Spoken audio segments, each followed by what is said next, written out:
First off, people, what is this? Sort yourselves out, you have no idea what you've done. Hello, you beautiful people, it's so good to be back, finally, after 3 weeks without uploading. The reason being, it's been the school half term, and I have a little girl, as many of you know. No, I won't reveal her face. So I haven't really had a chance to upload because, you know, life commitments come first. So this is the film I've wanted to talk about for a while. My most anticipated movie of this year, maybe second place being Star Wars. But literally the other day, as I was going to buy my ticket for a later showing that following night, I walked out of the cinema with my ticket in hand, super buzzing for this, and then suddenly there was a guy shouting spoilers, as most of you have probably seen my Instagram post by now about that, and I wasn't very happy. It's literally like, this and this happens, this and this happens. So as you can tell, I wasn't very nice to the guy, and no, I am not sorry. Because I've stated it multiple times in statuses and in small videos now, that if you think that sucking the joy out of someone else's experience is funny, then you can go fuck yourself. But enough about that, let's get on with the review which I've been waiting for all year. Oh hell yes, I'm so excited, let's get to it!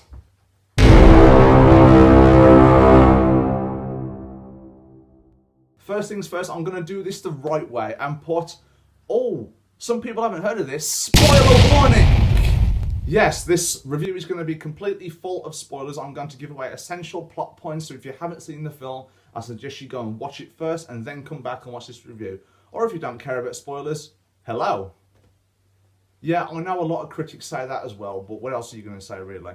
So Avengers Endgame is directed by the Russo brothers and is a collaboration of all the heroes that we have grown to love over the years. Now, with the way my reviews work, I don't go onto different sections and talk about negatives, positives, mixed feelings about it, and then give it a rank. I just go along with the review, go with the flow, and see how it goes. So it's a mixture between negatives and positives within the review as I go along. Now, particular sections. So a lot of people were releasing these prediction videos about, like, our theories. Who will die? How does it end? Does everyone come back? Do they not come back? But me, I literally had no idea, no theory whatsoever, because I just didn't know. The Russo brothers have done a fantastic job of keeping me completely blind. And usually it varies whether I can guess what's going to go on or whether I can't or not. But at this point I didn't know. I didn't see a point in releasing my theory, though a couple of you guys did ask, and to answer your question, I didn't really have one because I really didn't know what the fuck was going to go on. I wanted to go into this film as blind as humanly possible, and if it weren't for the spoilers that were dropped by that stupid kid outside of the cinema, then it would have been an even more enjoyable experience. But Endgame has a way of keeping everything impactful, whether the film's ruined for you or not. Despite the point, don't spoil the movie. So Avengers Endgame has one of the most satisfying conclusions to a franchise I have ever seen. Not that the MCU is going to stop at this point, because obviously it's the biggest franchise in the world around by now. Endgame has grossed, what, billions of dollars within its first weekend? Them stopping anytime soon.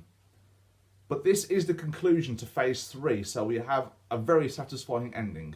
Yes, the movie is actually 3 hours long, but for some reason it has a way of keeping you invested. It doesn't feel boring, doesn't feel like you're getting sucked out of it at any point. You're just invested. Endgame is literally like staring at a freshly made bacon sandwich right in front of you, and there's a timer going down on your clock into the time you can eat it, and it says you've got to stare at this sandwich the entire time and then you can finally eat it. It is like that, it keeps you that invested. That is a terrible comparison. The only little nitpick I have with the runtime entirely is the fact that there are certain montages and certain scenes in it which don't necessarily have to be there. One scene in particular is that Hawkeye is fighting Shinjin Yashida from The Wolverine. Not the same character, but you get my point here. So yeah, but he's in it. But then again, as I stated these are just nitpicks. Because I get that they're short and they feel pretty pointless at times, and the film has a way of just throwing these at you and trying to make you care. But I understand that these small scenes are essential to the plot. They're essential to the characters and what they've been going through within this 5-year time gap. I was completely blown away by the fact that this film is not just about getting back at Thanos for snapping 50% of all living life out of existence. This is a story about character growth and what they've been through over the last 10 years and what they've been doing within this 5-year gap. Particularly the two characters which I thought stood out the most with the growth aspect of it is Tony Stark and Nebula. I immediately noticed a change in Nebula's character in the first 10 minutes of the film, where Tony Stark falls asleep on the ship, and then Nebula comes over and sits him up into a more comfortable position. Would the Nebula back in 2014's Guardians of the Galaxy, when we first saw her do that?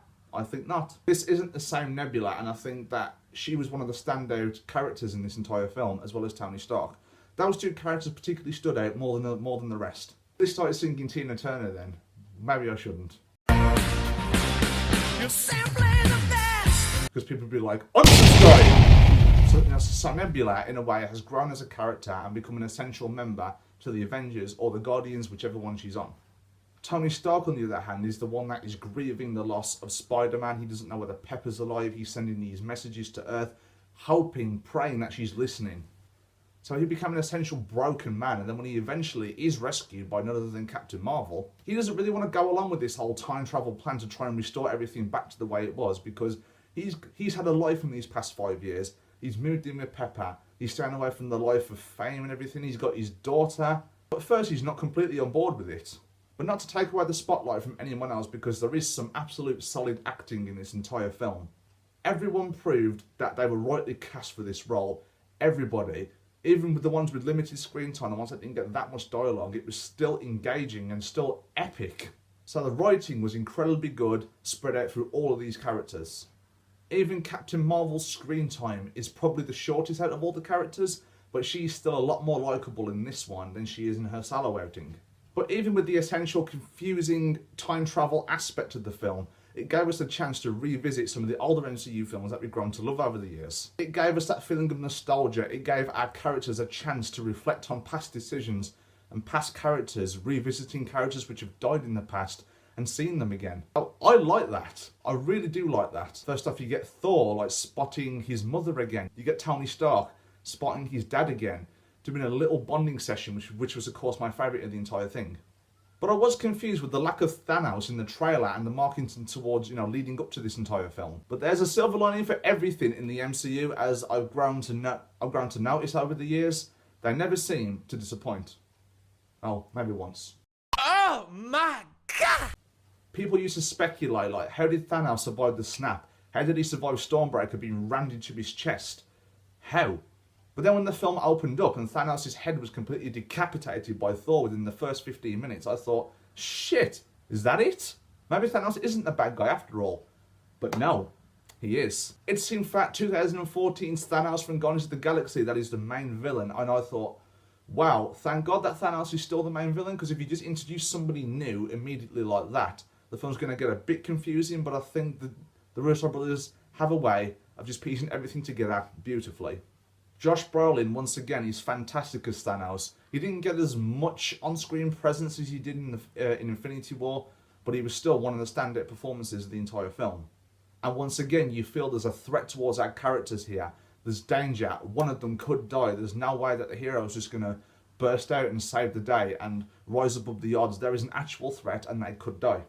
And yes, there are character deaths in this film, and it's very, very sad. It impacted me a lot more than it did with Infinity War. Bearing in mind there are less deaths in this film than there are in Infinity War. But even without the Infinity Gauntlet, Thanos is still a danger and a force to be reckoned with. So despite some minor pacing issues, Endgame ends on a spectacular note. An absolute huge ass note, everyone.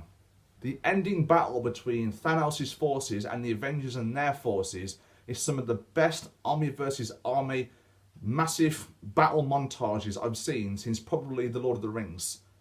Not to say that this film is better than the Lord of the Rings trilogy. To me, that franchise, that trilogy is untouchable. But this comes dangerously close. It's like the little borderline between the two, just like the little gap right there between the two of them.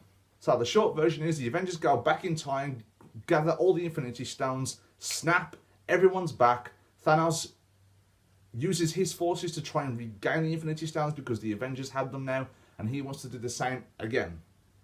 But not again to take away the spotlight from Robert Downey Jr. He is by far the best thing about this entire film. This has made me love Iron Man even more than I did before. The most epic scene I have seen for a long, long time, and one which I think people will remember for a long time, and I will put it in one of the most iconic scenes in cinema history. This feels like the "No, I am your father" of modern day. When Thanos manages to get the Iron Gauntlet, I believe this is called now, which the Avengers created, off Tony, goes to snap, but it looks like no. Tony manages to get them first, and then he cracks the iconic line which we heard it within the first Iron Man, which is bringing upon 11 years ago now. I am Iron Man. Bang! And he absolutely dusts Thanos and his forces. Oh my god, I did not expect that. Because I'll be honest, thanks to the spoiler from that guy, I knew Tony was going to die. But I didn't know it was going to be like that. It was such an epic moment in history and a brilliant emotional send-off for this character. Because the snap unfortunately resulted in his death.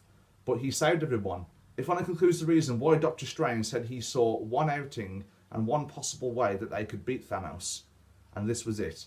The moment that Doctor Strange put his one finger up to Tony, I knew exactly what was going to happen. So I guess I'm better at predicting this stuff than I thought. Which brought one of the most emotional death scenes of all time, the way Spider-Man's crying, the way Rhodey's crying, the way Pepper's crying. It made me and my sister cry. I mean it, I bubbled like a baby, but I tried to keep it on the low because I didn't want to disturb people. Well, the arsehole behind me didn't really care. So Avengers Endgame is the brilliant conclusion to everything that we've loved and gained and lost throughout the 11 years that the MCU has been a thing. And even Steve Rogers got an emotional send-off. He goes back in time. He spends his life with Peggy. He passes the shield on to Sam. That's Falcon if people don't know. There's a few confusing elements, but what movie with time elements doesn't get confusing? People are still trying to put together Back to the Future after all these years. Herself. But as soon as he does that, he changes the future. So the 2015 he returns to would be a different 2015, not the 2015 that Marty and Doc were in. So everyone, tell me, what did you think of Avengers Endgame down below in the comments? But I'm going to give Avengers Endgame an S. Wow, what an epic... It's fucking awesome. It's fucking awesome. Go and see it, and don't spoil it for anybody else. Have some respect. So guys, as always, I hope you have a fantastic day. If you're new to my channel, please consider clicking that subscribe button. I upload at least once a week. Remember, you are awesome.